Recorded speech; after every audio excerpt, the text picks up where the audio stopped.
Ni kanisa gani nimetembea hata siwezi kumbuka nikakuta ati ya bishop ni professor na bado anasoma. The provost ni bishop professor and an ambassador. Na ndio nakwambia, as we go up the education ladder, that's the secret. Todua kithomo ekyo kiruora mathonio ya muntu komba kuita mamba komba kwithwaniria komba witegemea teka kioyora cia kiongo ake ikiara machia muntu kiongo kiatoma muntu akethera na komba kwithitheria mantu yawe na kuthiria thina ira cinanwe na jitoma muntu amba witegemea.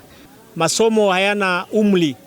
Ukiwa mdogo, ukiwa mzee, ukiwa kina mama, ukiwa mfanyikazi, ukiwa wewe ni kiongozi, mahali popote ulipo unaweza kuendelea na masomo. Na kwa wale graduates ambao pia wamegraduate leo, ombi langu ni kuwa wasikomee pale tu certificate level, waendelee na hizo other courses ndio waweze kuongezea umuhimu wa masomo katika constituency hii yetu ya huku Meru.